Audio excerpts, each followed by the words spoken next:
satu sopir harus bayar ke dia 50.000 satu truk.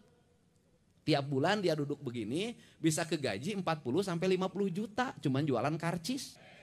Bapak dan Ibu yang saya hormati, para peserta apel Satgas Anti Premanisme yang hari ini berlangsung secara serentak di seluruh Provinsi Jawa Barat. Yang saya hormati Pak Kapolda yang mewakili Pangdam 3 Siliwangi, yang mewakili Kajati Jabar, dan seluruh peserta apel yang berbahagia. Kita memahami bahwa Indonesia mengalami perubahan dari era pertanian menuju era industri, dan itu sudah berlangsung sejak lama. Perubahan itu sesungguhnya harus melahirkan perubahan perilaku hidup manusia antara manusia pertanian dan manusia industri. Manusia pertanian di Karawang misalnya, atau di Bekasi, atau di Subang, atau di Indramayu, itu manusia paling rileks. Kenapa? Dia itu menanam padi musimnya 2-3 kali setahun. Dalam satu musim tanam berumur 40 hari, 120 hari secara umum, tapi rata-rata sekarang sudah 90 hari sampai 100 hari. Itu mereka bekerja secara optimal itu hanya 30 hari. Dari mulai menebar benih, kemudian menanam, membajak, kemudian menyiapkan areal pertanian untuk ditandur, kemudian untuk diramet, istilah orang Sunda. Setelah itu dipupuk, dan hari ke-30 itu sudah hari santai. Setelah 1 bulan padi itu sudah hari santai. Mereka bisa duduk dengan tenang, dengan nyaman, bari ngagere celi, make daun, make bulu hayam, sambil main gapleh mungkin di rumah. Tenang sekali hidupnya. Dan di balik itu mereka mendapatkan aspek-aspek ekonomi tambahan. Ngambil belut, ngambil tutut, kemudian panen petei, kemudian juga nebang bambu, terus mutarnya, memang hidupnya tenang. Tetapi aspek industri tidak ada yang seperti itu. Orang harus secara rutin bangun pagi, pulang sore, bangun pagi, pulang sore, tambah lembur. Siang dan malam sudah tidak ada dalam siklus, karena ada yang jam shiftnya masuk jam 10 malam, ada yang jam shiftnya masuk jam 3 dini hari. Sebuah siklus yang dimana manusia menjadi bagian dari produksi, manusia bagian dari industri. Setiap hari orang dia mengalami ketegangan karena dia harus berproduksi, mengejar target, harus jelas quality controlnya. Setelah itu quality control harus jelas pasarnya. Setelah pasar harus dipastikan barang keluar dari perusahaan dalam keadaan baik. Kemudian masuk kontainer, masuk ke pelabuhan, di perjalanan harus melewati badai, harus sampai tepat waktu pada tujuannya, dan harus dipastikan barangnya diterima. Satu kancing saja beda, itu bisa satu kontainer balik lagi. Itulah kejamnya dunia industri. Karena kejamnya dunia industri harus melahirkan masyarakat yang berpikir produksi. Tidak boleh ada yang nganggur.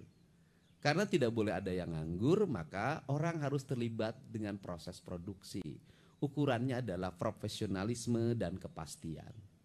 Nah, dalam siklus seperti ini, banyak di antara kita, di lingkungan kita, itu belum masuk dalam siklus itu. Gaya hidupnya masih pola pertanian, kemudian pola agraris, lingkungannya sudah industri. Akhirnya apa yang terjadi adalah tersisih dalam proses produksi, tidak bisa masuk menjadi kelas menengah industri karena pendidikannya tidak terpenuhi, tidak masuk dalam kelas menengah industri karena tidak punya ikatan emosi dengan kalangan manajer di industri itu. Akhirnya mereka tersisih di lingkungannya. Karena tersisih di lingkungannya, gaya hidup sudah berubah. Mereka harus punya mobil, mereka harus punya motor, mereka harus makan dengan baik. Nah, maka kita seringkali di antara kita mengkonsolidir diri untuk menjadi kelas baru. Karena kelas baru, maka yang digunakan adalah logika kekuatan, bukan kekuatan logika. Jadi kalau industri adalah yang digunakan adalah kekuatan logika. Nah, kalau yang kalah dalam industri maka yang digunakan logika kekuatan. Yang satu-satunya cara untuk bagaimana membangun bergain dengan industri adalah dengan membangun logika kekuatan. Nah, orang industri itu saya paham, dia pengen tenang, pengen nyaman, tidak mau terganggu. Maka dia sangat kompromi terhadap hal yang seperti ini. Daripada riweuh ya sudah diakomodir. Karena daripada riweuh diakomodir makin lama makin membesar dan akhirnya menjadi kekuatan yang besar. Ketika kekuatan yang besar maka dunia industri mendapat tawaran baru. Di tempat saya tanahnya lebih murah, pajaknya lebih rendah, di tempat saya lebih nyaman, jaminannya lebih nyaman. Maka orang industri mulai berpikir lagi kalkulasi ekonomi. Daripada di tempat ini riweuh, sudah pajaknya tinggi, di luar pajak ada pajak-pajak lagi yang itu diatur dalam berbagai aturan yang sebenarnya bertentangan dengan undang-undang, maka orang industri pergi dan lari. Kalau orang industri sudah pergi lari ke tempat lain, maka di daerah tersebut tanahnya sudah tidak subur, jumlah orang sudah sangat banyak, kontrakan tidak ada yang laku, pedagang sudah tidak laku, maka terjadi kebangkrutan lingkungan. Saya tuh ngalamin dari orang-orang kaya di kalangan industri, saya sampai bungkusin beras 5 kiloan tiap hari saya kirimin. Untuk apa? Untuk mereka tidak jangan sampai tidak makan, mereka harus makan. Ini yang terjadi. Ini problem. Nah, kenapa saya menyoroti ini? Ini harus diselesaikan karena dalam jangka panjang ini bisa membangkrutkan premanisme itu. Jangankan bersaing antara Indonesia dengan Vietnam, Indonesia dengan negara-negara lain, dengan Tiongkok misalnya. Kita ini bersaing antara Jawa Barat dengan Jawa Tengah saja. Sudah menjadi ancaman. Kenapa? Masuk Jawa Tengah, Kendal. Tanahnya dibuka oleh Pak Jokowi waktu itu adalah tanah milik negara, perusahaan. Dibuka menjadi kawasan industri, jelas dong sewa tanahnya pasti rendah. Kemudian akses misalnya terhadap Pelabuhan Semarangnya lebih dekat. Kemudian upahnya lebih rendah, masyarakatnya lebih jauh, lebih arif dari sisi lingkungan, dekat larinya. Nah, untuk itu kan tidak boleh Jawa Barat mengalami kesuraman karena mismanagement pengelolaan lingkungan. Maka orang harus disadarkan. Maka saya membuat tahapan itu tidak sembarangan. Pertama saya membuat tahapan adalah menyiapkan sumber daya industri baru di Jawa Barat. Apa sih kelemahan orang Jawa Barat itu? Kelemahan Jawa Barat itu ada ITB, tapi orang Jawa Barat kurang yang di ITB itu. Jadi orang Jawa Barat tuh di matematika, di fisika, di kimia, di teknik elektro tuh agak rendah. Untuk itu saya mendorong hari ini untuk anak-anak Jawa Barat, satu kursus sudah saya siapin tuh. Selama 1 bulan sampai 3 bulan, itu kursus untuk jurusan yang dibutuhkan di kawasan industri baru dan kawasan industri lama. Jurusannya otomotif, kemudian elektro dan sejenisnya, fashion. Nah, ini yang pertama. Kemudian yang kedua, saya juga mendorong menyiapkan tenaga kelas baru, yaitu dengan membuat pola pendidikan diploma 4. Ya, D4 itu ada, yang itu nanti dimasukin ke sekolah manajer. Mereka dididik bagaimana cara bangun, cara nyiapin sepatu, cara melipat baju, cara pakai dasi, cara jalan, cara bicara, cara membungkukkan badan, karena calon orang manajer itu disiapin. Nah, targetnya apa? Targetnya adalah dalam waktu, dan satu lagi S1 ya. Kemudian dalam waktu kurun 5 tahun ke depan, maka mereka nanti akan mengisi ruang-ruang industri, bukan hanya di pabrik atau industri di Jawa Barat. Mereka akan ngisi di BUMN, mereka akan ngisi di negara-negara lain yang nanti lahir kelas menengah baru. Sehingga nanti Jawa Barat itu adalah sumber inspirasi bagi tenaga kerja teknik engineering. Nah, kelemahan Indonesia, kelemahan Jawa Barat itu tenaga engineering tidak dibuat perencanaan yang matang. Tiongkok engineeringnya banyak sekali, Amerika banyak sekali, India banyak sekali, Korea banyak sekali. Indonesia ini banyak kan sarjana sosial jurusannya, dan jurusan sarjana sosial tidak berubah-ubah itu. Fakultas ekonomi dari dulu begitu, fakultas hukum dari dulu begitu, fakultas administrasi negara dari dulu begitu, kan gitulah. Nah, sehingga itu kebanyakan menjadi pelanggannya ASN. Kalau ASN tidak terikat, yang penting sarjana nanti kenaikan golongan jabatan gampang ukurnya. Nah, tapi kalau di tenaga-tenaga teknik seperti ini nggak bisa dengan pola seperti itu. Nah, sehingga ada yang disebut dengan revolusi pendidikan culture Jawa Barat, sehingga perubahan struktur pendidikan dan perubahan perilaku. Nah, sehingga apa sih yang hiripkan? Anak-anak generasi kita baru nanti itu yang ada di lingkungan industri, itu mereka jadi tenaga kelas menengah baru. Kalau sudah jadi tenaga kelas menengah baru, bagaimanapun di dunia industri itu ikatan emosional itu ada.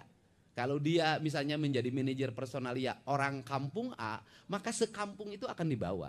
Saya paham itu. Nah, untuk itu harus banyak dilahirkan. Nah, selain itu, apa sih untuk menurunkan angka premanisme di kalangan industri itu adalah membuat bursa kerja. Ini yang saya tadi sudah menghubungi orang untuk segera menyiapkan. Bagaimana menyiapkannya adalah ada pabrik, ada lingkungan desa, ada lingkungan kecamatan. Di lingkungan kecamatan ini calon tenaga kerja barunya harus juga terdata. Kalau ada lowongan ini nggak usah rame-rame teriak kemana-mana, cukup ini nyari di bursa kerja ini kualifikasinya, kemudian diundang, dilakukan wawancara, tes segala macam. Setelah positif banget dia diterima, kemudian suruh nyuruh dibikin persyaratan. Kalau terus-terusan dibuka lowongan kerja melahirkan antrian ribuan, pasti menimbulkan percaloan, pasti menimbulkan berbagai problem dan asumsi bahwa angkatan kerja di Jawa Barat itu sangat tinggi dan tidak tertampung. Nah, pola inilah yang akan dibuat hari ini adalah, yaitu satu, gerakan pemikiran saya adalah mempermudah akses investasi. Ini saya buktikan kemarin, misalnya BYD di Subang. Itu karena Patimban itu masih lama prosesnya, dia butuh jalan. Sehingga jalannya dibuat dalam bentuk akses tol yang sifatnya sementara. Mungkin dulu bisa diproses dalam waktu lama. Kemarin hanya 10 menit itu keluar izin menterinya dan siap dibangun. Nah, ini kan percepatan. Nah, kemudian yang berikutnya hari ini adalah orang masih ribut di pembebasan tanah. Kenapa pembebasan tanah ribut? Karena percaloan. Nggak tanggung-tanggung itu di Subang itu. 1 meter ada yang nawarin 20 juta per meter. Pengusaha mana yang mau? Nah, ini harus dipermudah dengan membangun akses. Aksesnya bagaimana? Nanti si pembebas tanah harus bertemu langsung dengan orang yang membebaskan. Gubernur akan memfasilitasi untuk mengundang masyarakat yang punya tanah dan kemudian pengusaha yang akan membebaskan. Kemudian dua-duanya bertemu, silahkan bernegosiasi, bertransaksi tanpa melibatkan pihak lain. Agar apa? Kalau masyarakat menikmati kenaikan harga tanah dan dilakukan penjualan, maka dia bisa menikmati uang. Tetapi dengan sebuah catatan, masyarakat itu harus bisa memanfaatkan uang itu dengan asalnya sawah, cari tempat sawah yang lebih murah dan lebih luas. Dan saya tahu betul itu. Orang Bekasi dulu ketika ada pembebasan, itu mereka memburu sawah yang di Kerawang. Dan sekarang ratusan, mungkin ribuan hektar tanah di Kerawang ini banyak yang dimiliki orang Bekasi. Saya pernah berkunjung ke sebuah desa di Kerawang ini, adalah ada satu desa di mana rakyatnya tidak punya sawah 1 meter pun. Yang punya sawahnya seluruhnya adalah orang Bekasi ini, Pak. Bapak tahu betul, orang Bekasi. Nah, ini fenomena yang harus segera diselesaikan. Sehingga kita, saya ucapkan terima kasih juga pada pimpinan Komisi 1, kita juga harus mengidentifikasi negara ini nanti harus menurunkan lagi. Sampai apa menurunkan negara? Berpikir si orang yang punya pembebasan tanah ini, punya uang ini, harus punya skema ekonomi yang akan dilakukan. Kalau enggak punya skema ekonomi akan dilakukan, lebaran beli baju, beli mobil, bangun rumah kos-kosan awalnya, ujungnya anaknya tidak bisa bekerja, mereka akan lahir lagi menjadi kelas miskin baru. Sehingga dalam perspektif ke depan ada pemikiran kalau ingin ngadopsi Tiongkok adalah tanah itu tidak dibebaskan. Tapi enggak mungkin Indonesia ini. Tetapi tanah itu dihitung sebagai bagian dari investasi. Karena tanah dihitung sebagai bagian investasi, maka pemilik tanah itu menjadi pemilik modal sebuah industri. Karena pemilik modal sebuah industri, maka pemilik tanah itu menikmati turun dan naiknya produksi. Sehingga bisa puluhan tahun dia menjadi, di dalamnya menjadi bagian dari manajemen. Jadi komisaris, jadi CEO kalau memang punya kemampuannya. Ragam sekali sebenarnya. Dan ini bisa melahirkan masyarakat maju, masyarakat menjadi bagian industri. Nah, ini kerangka dasar. Untuk itu saya ucapkan terima kasih. Hari ini kita berkomitmen bersama, tidak boleh ada lagi yang ecek-ecek. remeh-temeh. Tetapi saya katakan remeh-temeh minta THR ke pabrik, ngajuin proposal ke pabrik. Kalau pabrik itu menjadi tumpahan kemarahan, tidak ngasih, dikejar, tidak ngasih, didemo. Tenaga kerja ditekan, ini ditekan, stres. Tetapi pemerintah juga harus arif. Artinya bahwa penduduk setempat, warga setempat harus menjadi bagian prioritas. Bagaimana skemanya? Skemanya adalah keadilan distribusi pembangunan. Pabrik melahirkan pajak. Sekarang ini walaupun pabriknya di Karawang, kalau kantor pusatnya di Jakarta, bagi hasil pajak PPh-nya di Jakarta. Saya lagi mengupayakan agar coba seluruh perusahaan-perusahaan yang berdomisili di Jawa Barat itu NPWP-nya Jawa Barat deh. Setelah itu mobil yang beredar di lingkungan pabrik ini, mobil bus segala macam truk, semuanya Jakarta. Jalannya tidak diinjek, tidak kebagian polusi, tidak kebagian kecelakaan lalu lintas, tapi Jakarta menikmati dana bagi hasil pajak kendaraan bermotor dengan jumlah besar dalam setiap tahun. Kan ini harus segera diluruskan. Nah, apa skemanya? Skemanya adalah Pak Pimpinan Komisi 1, masyarakat sekitar industri nanti setelah ini nanti saya mulai bulan Juni akan merumuskan, itu menjadi prioritas dasar pembangunan tahap pertama. Jadi, kalau ada pabrik di sini, pastikan sekolahnya berkelas nasional internasional. Kalau ada pabrik di sini, dipastikan tidak ada rumah rakyat miskin. Kalau ada pabrik di sini, dipastikan masyarakat menikmati sumber air bersih dengan baik. Kalau ada sekolah di sini, maka seluruh rakyatnya harus bisa sekolah S1. Kalau ada pabrik di sini, maka lingkungan masyarakatnya dipastikan tidak ada kekurangan gizi, tidak kekurangan protein, dan dipastikan rakyatnya tidak nganggur. Itu skemanya. Dan ini nggak bisa juga kita nekan premanisme, tetapi sisi lain kita tidak bisa memberikan solusi untuk agar tidak lahir premanisme. Karena cara kerja saya adalah cara kerja selalu mencari akar masalah. Misalnya kalau saya tuh ke Pak Kapolda, kenapa di Garut macet? Saya tidak sibuk ketika nanti macet, tapi apa penyebabnya? Supir angkot, ojek, tukang beca, kusir ando. Bagaimana kalau diliburkan? Harus ada duit. Ya kita cari dong duitnya. Kenapa? Ngeluarkan uang 1 miliar untuk membebaskan kemacetan. Jauh lebih murah dibandingkan menimbulkan kemacetan, kemarahan, kebencian, opini. Karena ingat, di era sekarang ini, kalau lancar, opini akan dikatakan mudik menurun. Ekonomi lagi lemah. Kalau macet, pemerintah tuh bisa ngurus mudik-mudik aja. Nggak ada benernya. Untuk itu diperlukan siapa yang harus menjadi influencer kita untuk membangun opini? Rakyat yang berkomentar. Kenapa?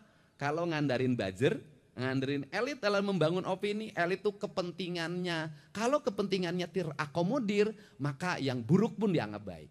Tapi kalau kepentingannya tidak terakomodir, yang baik pun dianggap buruk. Maka demokrasi yang terbuka, siapa yang harus memberikan opini? Rakyat. Dari mana rakyat memberikan opini hari ini? Mereka sudah punya kanal media sosial, mereka bisa beropini, mereka bisa nagih, mereka bisa bercerita. Kalau rakyat sudah bercerita, elit nggak akan berdaya. Ini strategi komunikasi. Nah itu, misalnya hari ini Pak Kapolda, Pak Kajati, saya mikirin puncak macet. Di mana macetnya? Tuh Pasar Cipanas. Berapa jumlah angkotnya? Sekitar 700, ya udah beresin. Liburin. Tambah lagi mana? Bogor. Berapa titik? Kata Pak Kapolda, 3 titik. Berapa kurang lebih? Sekitar 800 atau 900. Ya kita beresin, liburkan mereka. Jangan hanya kita yang suka libur. Mereka juga harus libur. Bernikmati bersama keluarganya di rumah. Uangnya ada. Mereka akan ngomong, poi ieu mah urang teh pre teu kudu narik. Alhamdulillah setahun boga saminggu, boga 14 poe. Teu narik tapi duit boga. Mereka akan ngomong, benernya pamarentah teh bageur. Itu akan jadi opini yang ikhlas. Dan itu akan jadi doa. Nah ini yang akan dibuat kerangka kerja ini, dan sehingga siklusnya nanti kita berjalan, dan pembelajaran yang tahun sekarang itu akan menjadi pembelajaran untuk tahun depan. Sehingga penyusunan anggaran tahun depan harus memperhitungkan apa yang terjadi pada tahun ini. Sehingga siklus pemerintah itu makin sempurna perjalanannya. Untuk itu saya ucapkan terima kasih. Semoga kita semua mendapat perlindungan Allah Subhanahu wa Ta'ala. Dan hari ini juga saya mengucapkan terima kasih pada seluruh jajaran Polda Jabar, Polda Metro Jaya, Kodam 3 Siliwangi, Kodam Jaya, Kejaksaan Tinggi Jawa Barat dan para Kajari semuanya, para Kasipidsus, Kasipidum yang sudah bekerja dengan baik. Tiap malam saya selalu mendapat laporan karena Pak Kapolda izin saya berakses langsung dengan para Kasat Serse. Laporan tentang iya ditangkap, iya ditangkap, iya ditangkap. Tepira satu sopir harus bayar ke dia 50.000 satu truk. Tiap bulan dia duduk begini bisa kegaji 40 sampai 50 juta cuman jualan karcis. Tepira satu titik, berapa titik? Nah, kalau ini dibersihkan, nanti di Jawa Barat menikmati jalannya mulus, rumah-rumah rakyatnya aralus, listriknya menyala, terang, petugasnya ada dalam setiap sudut, masyarakatnya nyaman. Opini akan terbangun sendiri nanti bahwa Jawa Barat adalah provinsi yang paling ramah investasi. Tapi investasinya adalah investasi yang sesungguhnya yang melahirkan regulasi ekonomi. Karena apa? Kelemahan di Jawa Barat, urang Jawa Barat teh babari kaolo, babari katipu, sehingga di Jawa Barat itu banyak sekali korban investasi bodong, kan gitu. Itu yang terjadi. Untuk itu saya ucapkan terima kasih, selamat menjalankan Hari Raya Idul Fitri 1 Syawal 1446 Hijriah, dan saya juga mengucapkan terima kasih pada seluruh petugas tenaga kesehatan, BPBD, Satuan Polisi Pamong Praja, Polri, TNI, dan seluruhnya yang pada saat orang lain menikmati kebahagiaan bersama keluarga, ngadulag, jalan-jalan belanja, besoknya makan kupat bersama keluarga ngariung setelah sholat id, Bapak, Ibu semua yang bertugas tidak menikmati itu. Ada panona selalu melihat ke setiap sudut, takut ada kemacetan, takut ada kejahatan, dan itu menurut saya ibadah terbesar yang dilakukan oleh seorang aparat. Untuk itu saya ucapkan terima kasih. Wallahu muwaffiq ila aqwamit thoriq. Assalamualaikum warahmatullahi wabarakatuh. Sampurasun.